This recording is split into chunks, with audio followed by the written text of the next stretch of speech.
Hi, everyone. It's Amy Valdivia, and I'm here to welcome you to the Divorce Podcast, the podcast hosted by the Divorce Lending Association to highlight our members and their contributions to the divorce community. As I said, I'm Amy Valdivia, and today I'm happy to have Attorney Scott Levin here. Yay! Hi, how Attorney are from you? San Diego. At the Divorce Lending Association, we're proud to showcase our members and who they are, and the fact that they truly look for all opportunities for divorcing couples. And this is where I really want to go with our interview today. It could be child custody disputes, support disagreements, wealth management, of course, the marital home. That's central to our language, right? But let me tell you, everybody, who better to partner with and talk to than someone known as the Chief Peacemaker. Yeah, That's awesome. That was a fantastic title. When I heard that, I thought, oh my gosh, this is going to be a great, great interview. Welcome. Thank you. thank you. It's funny that where that came from. I've known to borrow things from people over the years, and I did a divorce mediation for a couple like in 2000, I think it was 2012, and they were members of a Native American tribe in San Diego County. And when we do the signing, a lot of times we do it, all three of us. I know that sounds weird, but we're signing the divorce papers and Right. final pieces, and it's the couple and me together. And in this case, the mom slash wife in this case looked up after she signed and she said, "You're my chief peacekeeper." And I said, "Oh, I think I'm going to steal that from you. Is that That's okay?" awesome. So yeah, that's where that came from. What a great tagline, and you could actually own it because it's legitimately given to you for sure.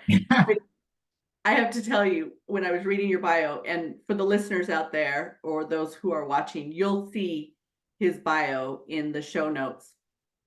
I'm going to pull out a couple little blurbs, and I presume it has to do with this case that you just referred to. Scott was practicing law, and I'm going to paraphrase a little bit, for about 10 years. And he came from the University of Virginia Law School. Well, after a few years in, he decided, I'm going to put my clients first. That right there caught me. And I thought, okay, hold on a minute. We're not going litigation. He actually gets it because he says, put his clients first. And further on, as I get to know you, and I've kind of read up on you a bit, you actually have a more holistic approach. And you look at peace and kindness, and a very different approach from the normal litigious attorney that we talk to. So please share, how did you get there? What was that one case or situation that really moved you? Yeah, I mean, there was the last case that I litigated was in late 2011.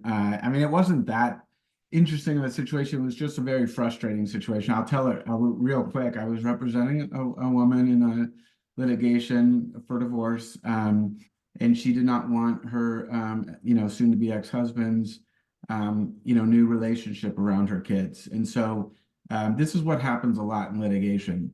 You're on the path to divorce. So I assume when someone files for divorce that the goal, and I know that's weird, the goal though is to get divorced. Okay, when you litigate, you are not getting divorced. You are starting a 2.5-year process. So you're not that's not moving you, in my opinion, towards the ultimate, whatever, if it's sad or if you're initiating, whatever it is, that is what the goal is when someone files. And so we were, about 1.5 years in. So that's getting to the point where like the lawyers are almost ready to start talking, not quite, right? And we start having these expensive hearings about these new relationships.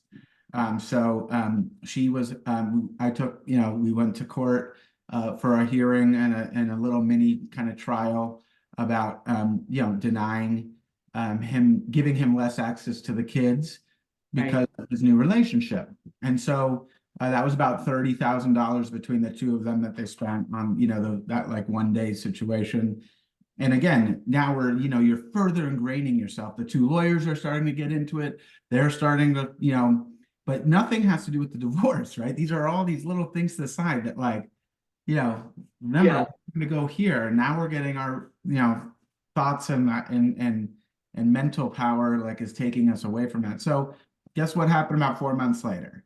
So that was like, a 2-month process to do that whole rigmarole. We won. Now she has 28 days of custody a month. So he got a lot of custody taken away. She has less time to herself. She's Right. running ragged.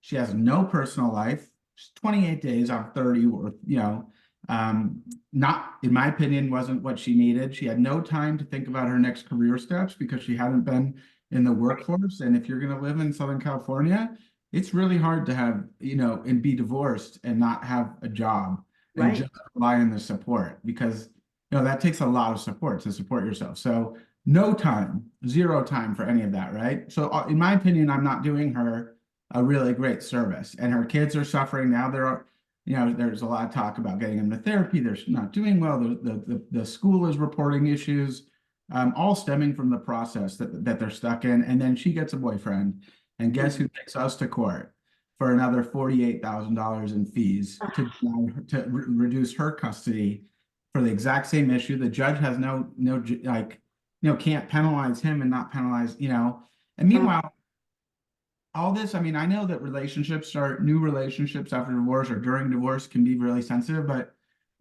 we should want to show our kids healthy relationship. And I'm not saying that was what was happening here. I don't know what they're, but like, if God forbid, I hope I never get divorced, but, I hope that, there will be like a person like that my kids will see relationships that are, loving and caring and productive, and I think that's only good for them to see more of that in their life than less. So anyways, that's that. At the end of that case, I said I'm never going to litigate one more case the rest of my life. That was your epiphany. Yeah, that was it. So let's step back, because here I introduced you and we went straight into a case because I was so focused on this chief peacekeeper. What made you even decide to go divorce? Well, first of all, law, then divorce. Yeah, I'm not really, I was living I went to NYU, and I was living in Manhattan, and I was teaching tennis, and I got let go from my tennis job. So I went to college on like a tennis scholarship, and I called my dad and I said, "Yeah, Dad, I got fired. I don't, they said that they were low on money." He said, "I think this is the universe telling you that it might be time to think of, your bigger picture." Now I was like 22. Right. In Manhattan, having a great life, but like, so I ran off to law school the next year. And I think that people go, family law, I'm not trying to say anything negative about people, but family law, it's mainly two groups of people, I think. It's mainly people that are like working their own kind of stuff out from childhood and in their practice of law. Or, I mean, and this is not for everyone. There are really smart people in family law, but family law, the Bar Association is full of the most tier 3 law school grads. So it's like the lowest ranked law school grads generally. The people that fail the bar the highest go into family law. So it's kind of like where a lot of people can go because that's where their options are to go. Gotcha. I don't want to say that because I am one. So like, I'm saying that with love, but like, there's not a lot of University of Virginia Law School grads that go into family law, so it's either, those people go into corporate law and, blah, blah, blah. So like, it's kind of it's a scarier place to choose a lawyer because the lawyers tend to have the most focus on money and their own interests because they have generally a less they come from a less kind of scruples-based background. Okay, you're having a great time, tennis coach and living the life, and you choose law. Is it a calling or is it a job? No, it was I just always figured, to be honest with you, I always thought I was going to go to law school. I don't know why. Okay. I couldn't open a science book and get higher than a D. I wasn't a genius, but I was always interested in, I don't know, I was always interested in kind of becoming a lawyer. I didn't even know what that meant really, but it was always something I assumed I would do unless I hit it, found something I love to do otherwise. And I never really gave myself the chance because at 22, I pretty much left the non-law practice. You're swinging the racket. I'd have a great time if that were me. Boy, oh boy. And okay, so now we're going to completely go off topic. The young aspiring attorney or not, who's the child who's kind of sitting there in college going, wow, what's next? What's your advice? Yeah, I mean, if I'm trying to be like, my advice is what I have kids that are getting older. So, they're teenagers and then I have one little 5-year-old, but, the two older ones, I tell, look, it ain't easy to earn a living. I talk with all Right. sorts of people all day long that are so much smarter than me and blah, blah, blah. But, if you don't have a graduate degree, it gets harder. It just, you can always fall back on the practice of law if you need to. But you could always go off and do a lot of other things with a law degree. Right. But in terms of the debt, I mean, it's unbelievable how much debt you have to accumulate these days. I mean, I went to law school, I graduated in '04. I mean, the debt that I would be taking now for the same education is probably 4 or 5 times more, Yeah. So it's a lot harder. But I would say, suck it up and go. And you don't have to ever be a lawyer, but it can open up a lot of doors. And if you're not, you got to be ready, you got to be willing to be a self-promoter because that's what it's going to kind of take. Yeah, it's all about the education, right? Educating yourself. Okay, now we're going to shift back to divorce. Now, in Fun educating, topic. yay, that's what we're here for, right? I know. You now have somebody thinking, what am I going to do with my life? I already picked my degree. I decided to be a stay-at-home mom because that's the classic case that we deal with, right? Should I stick it out or should I not? Mm. That's something you focus on. Tell me, what are your words of wisdom? Give us the advice about whether divorce is even an option or not. I actually, what I tell people is, look, I'm not Mr. Divorce. My kids are like surrounded by it constantly because they, I do these calls and they know what I do. But I tell them and I tell everyone I'm not Mr. Divorce. I don't want anyone to divorce financially. I think right away it gets harder before it gets easier. But if it's going to happen, then I want you to do it the smart way. So that's why I choose to mediate cases and work as a problem solver because for the vast majority of cases the complexity of the finances or if there are unique issues or disabilities with kids, those are not things that can't be overcome in mediation.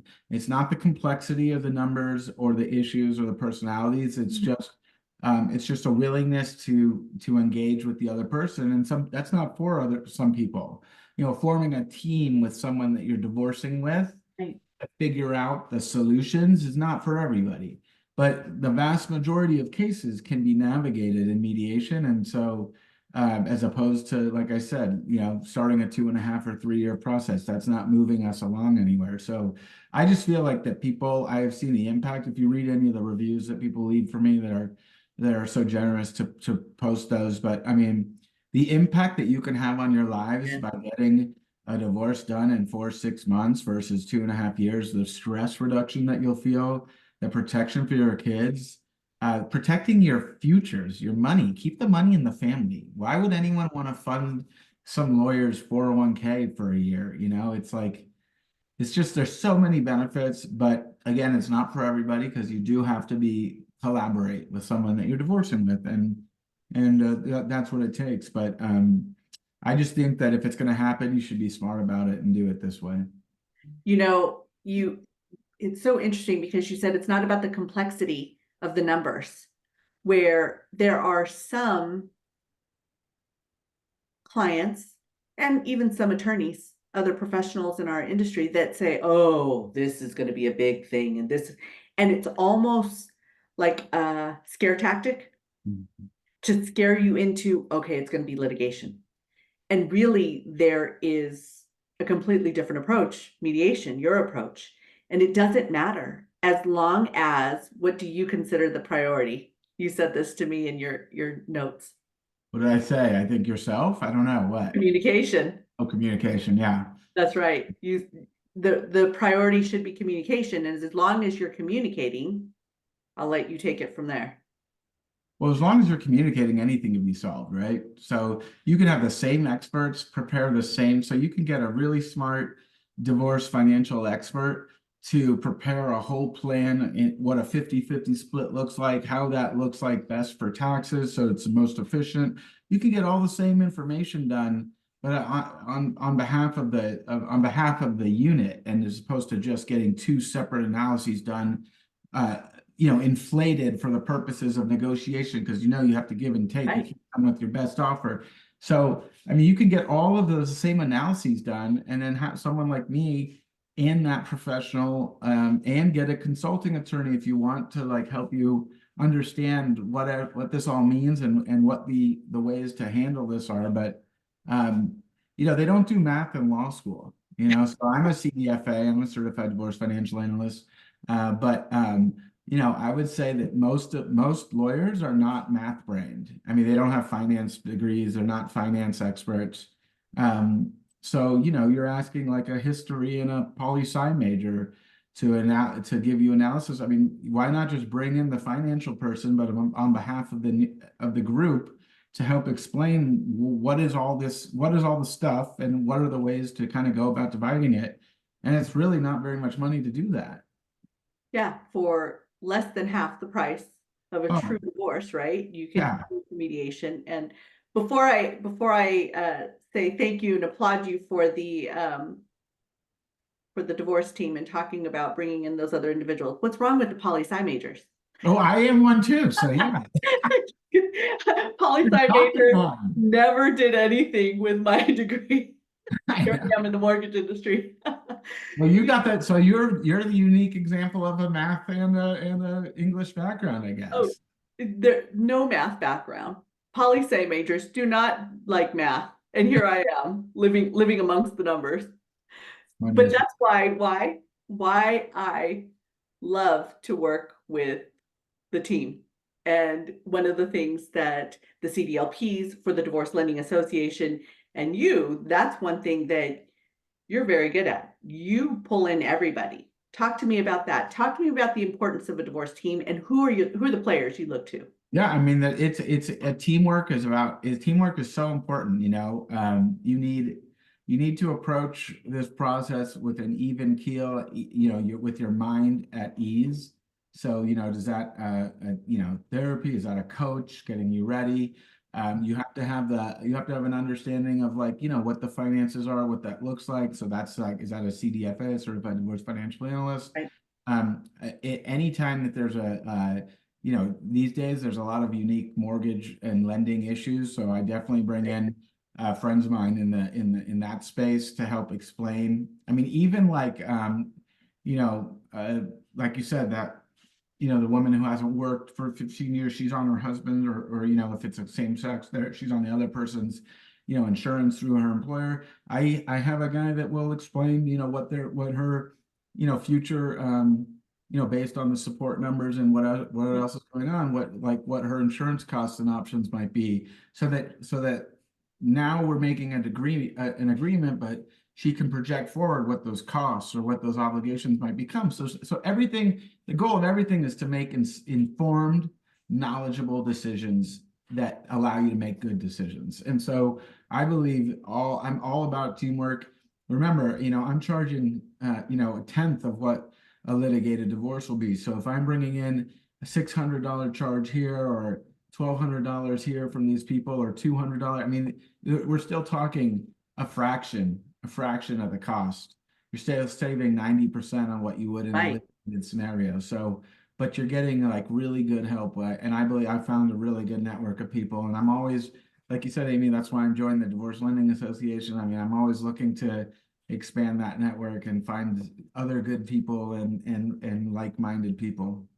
Now, do you put together the divorce team, or do you allow the divorcing couple to put together their team? Like maybe they may have someone that they've known for quite a long time and they're married, for lack of a better term, to that financial analyst, for Yeah. example. Yeah, we did one last week where they brought in their own financial person. Yeah, I mean, it's Okay. what they're comfortable with. If they don't have anyone, sometimes people do get, their own. So like I'm always suggesting like, so we can bring someone to evaluate the issues, like, give us the information, but like let the numbers speak for themselves. Or, you could each get your own and then have like private conversations with that person. Because if they're coming in on behalf of the group, then it would be like me, where I'm not having, I'm not giving separate, conversations and advice to each person. So Right. if they feel like if I sense that like, that they would rather have that, then, I might even suggest that first and then give the second option of doing it on behalf of the group. But, and also consulting attorneys, a lot of my clients have not an attorney of record, like not someone that's doing anything without them knowing in court, which is what you feel like when you're litigating. You don't know what they're up to. Right. And all you do is get bills and you're like, what did they do this month? I haven't heard from them since May. And I got another $1,000 Just bill. the 1,000. Yeah, that would be a good month. But consulting attorney is like someone that you call and they'll bill you for that time. You email and ask a question, they'll answer and they'll bill you for that time. So they're really on demand, advice people for you. So those are also options too. Let's talk about that a little more, because that's something that people are turning to mediation and collaborative situations, divorce, for cost. Because the average cost of a litigious divorce is, what would you say in your area? Per person, Yes. 65, 70. I wanted everybody to hear that from your mouth. When I saw that, I was blown away. $65,000 per person in Southern California. I think that's normal. It's unbelievable.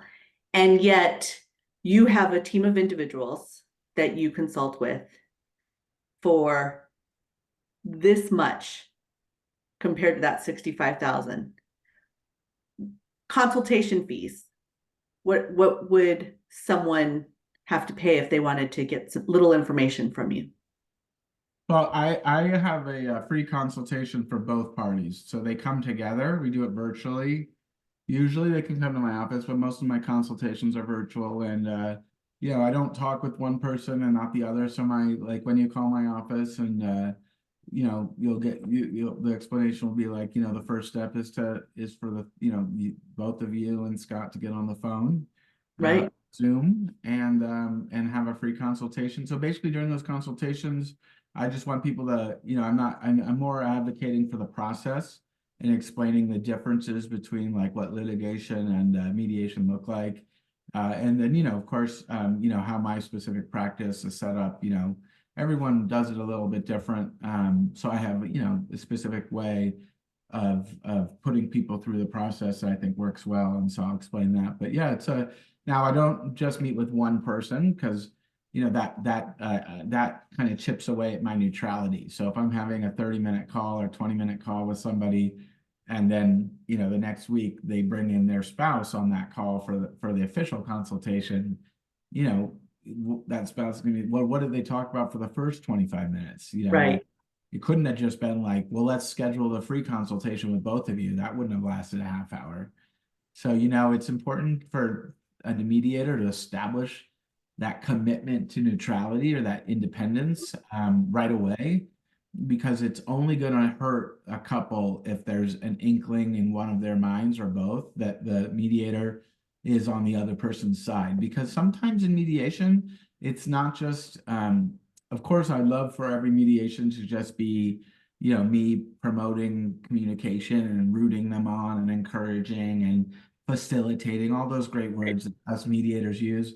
But sometimes, people need to, they need a mediator to give a more of a backboned opinion on something to prevent them from making a really bad decision. Right. And that can make the risk of that is that, the person views you as tainted. But I got to do what I got to do depending on who I'm talking to and what I think is best to get to a settlement. And if I need to take more of that next step approach, if I can establish my neutrality at all the other times, then they can look back on and be like, maybe he's just really being honest. Maybe he's just doing the right thing. Maybe he's just doing his job. And maybe you've proven to gain rapport with both sides, right? Yeah. And, we at the Divorce Lending Association, it's a CDLP, we're asked that question all the time. Well, how much do you charge up front? Divorce is a protected class. ECOA, right there. Those are the rules. We don't charge up front. And it seems to me, in my opinion, and it sounds like you agree, when you open yourself and say, this is just an initial consultation, I don't charge for this fee. We'll talk about money later. Let's make sure that this is even a case that we can take on, that we can help you with. Totally. Instantly, the stress level comes down, they back off, they begin to communicate a little bit more. And then you're able to make a better decision yourself, whether or not to take the case and to inform them a little bit better. Yeah, I agree. And when a person says, I can never get on a call with my soon-to-be ex, then I know that's also a barrier to entry, because I'm not interested in shuffling back and forth between having like one conversation at 9 a.m. with one person and having to get the other person on the phone at 1. Right. It's just I mean, I would do that in the midst of a mediation, but like I need to know that there's some ability to speak, not just through lawyers, because that's right. Whether that's through me but there has to be some baseline that these two people can communicate, and for me to take on a case where they're not is pretty unlikely. Well, to your point earlier, you said the priority in a mediation is communication. I'll open yourself up to that. Before I let you go, I have to ask, I want to talk a little bit about the process, because I want the listeners and those watching this to understand what your process is. Walk me through, okay, here I am. I think I'm getting a divorce. Tell me the steps that you're going to take me through in a case. Yeah, so are we assuming that I've been hired? We're assuming that you're going to be hired that day. Okay. All right. So we will have hired me by, confirming that with an engagement. I'm going to send you an intake process. So basically, the first thing you're going to get from me is a customized sheet that basically walks you through all the things that I think that we'll possibly talk about. Of course, I'm not positive because I don't know all there is to know about you and your spouse, but I'm going to send you pretty much like here's what's coming, start to think about these things. So that when we meet mediation, if you've looked at that, you're not going to be kind of surprised. Just get yourself there. I'm not asking you to do anything else other than like, oh, this is something we're going to have to decide on. Okay, maybe I'll think about it in the back of my mind. So then we're going to do our financial disclosures as well and get those all done. And then we're going to meet together. So I meet for 90 minutes a session. Some people need 2, 3, or 4. Some people need 5 or 6. It's usually not a whole lot longer than that, but I prefer to meet at least every 14 days. So not weekly, every other week. And there's something to momentum in this process. Yes. So when you meet and then I don't hear from you for 8 weeks, I promise you that second meeting will be like the first, because we haven't moved forward. We haven't collaborated in a way where we're really percolating and everything's on the top of our mind. We're kind of stalled. So we need to like have a commitment to I know everyone's schedules are busy and holidays are holiday time, and I'm not asking to interrupt any of that. But if it's a normal situation and everyone is generally available, it's best to get on some sort of basic schedule. So we're meeting again. Each meeting is going to have an agenda. Of course, things come up, but I'm going to give homework assignments between the meetings.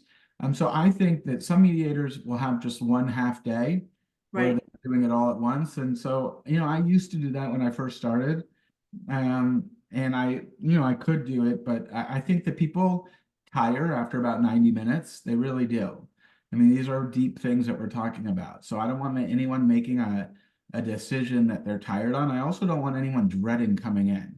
So that 90 minutes, it sounds like a lot, but it can go very quickly.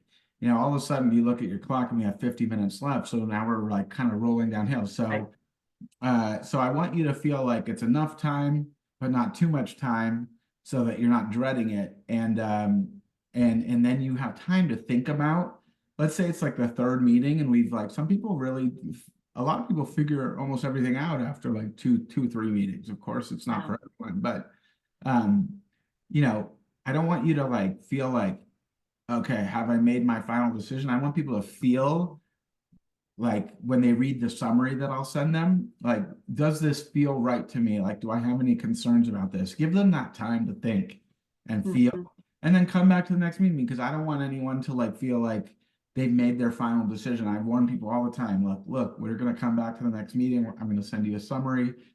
Let's start the next meeting by making sure that, you know, this is still the plan, or have you thought about something different? Because these are really important decisions, and having that 1/2 a day thing, you know, where you're tired after 90 minutes or 2 hours, but you still have 3 more hours left. And basically you just start agreeing to just get done with it. Yeah. And now you've agreed to something that you're totally uncomfortable with, right? And you're kicking yourself years later going, gosh, I should have just held my ground. Yeah. So I went to lunch with an old friend of my mom's a couple weeks ago. She was a wife of a rabbi in San Diego a long time ago. They moved a long time ago, but she wanted to talk to me about my mom, so I was like, yeah, let's talk to her. And we ran into at lunch. We ran into her old divorce attorney, who's also probably 75 at this point, but she's still around. And they talked for a minute, and I know the divorce attorney, so I said hi. And then she left, and she said, you know, that was the biggest mistake I ever made. And this lady has got a really good reputation, this attorney. And she's like, she just ruined so much about my life. And I was like, you know what? It's just like, you know, like I said, you can't control a divorce litigation. You know, even if you think you're hiring someone good, the outcome can still be bad. And so just because mediation, and I know we're wrapping up, so I just want everyone to, if there's anyone still watching, just because mediation isn't perfect, and I know it's not, I know for sure 1,000,000% that litigation is imperfect. So mediation, not one size fit all. I get it. Litigation, I guarantee you, will cost you more. You'll feel like you're stuck. 30% of people fire their lawyers midway through. You think that sounds like happy people that have to fire a lawyer and start all over? And then the end result is almost always a settlement. Almost always a settlement when you litigate a divorce. There's almost rarely a trial where the judge bangs the gavel. Right. It's always settling. So you're dancing the dance of litigation, which is what this friend of my mom's was telling me. Right. 3 years dancing the dance, and then they settled. And the lawyers look at each other and go, it's time to wrap this up. Let's put these people out to pasture. And that's exactly what happens, more so than you think. $130,000 later, right? Yeah, and why not try to give yourself an opportunity to wrap it up at the front side of things rather than at the end. I tell you all the nuggets you said. So instead of funding your attorney's 401k, maybe save yourself some money, keep the money in the family. Keep the money in the family. Boy, and definitely go through mediation. I've learned so much from you, and I'm so appreciative of this. And those people that are listening to you and watching on YouTube, how can they find you if they want to learn more, or just maybe learn more about you? How can they find you? So I have on social, I think if you search at Chief Peacekeeper, the website is sandiegofamilylawyer.net. But yeah, Scott Levin, divorce, search that on Google. I'm sure something shows up. And happy to chat with people that need help or need to know what their options are and all that sort of good stuff. And I appreciate you, Amy. Of course. It's been great getting to know you, and it's so fun to meet and become friends and colleagues with like-minded folks. The collaboration amongst attorneys as yourself and the Divorce Lending Association, we are so appreciative of the partnership and really, really want to extend our hand to people like you, because you see the bigger picture. There's always an opportunity for something better.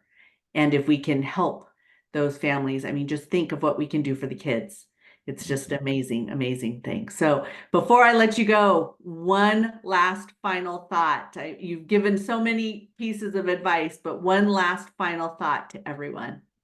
Focus on the future. You can't start living your best life if you're stuck in a divorce process. Mic drop. That's how we'll end the interview. Thank you so very much. I truly appreciate it. Everyone, if you want some more information, he gave you that information. We'll have it up in our show notes. And please feel free to reach out to the Divorce Lending Association. We're happy to get you in touch with Scott. Thank you so much. Have a wonderful day.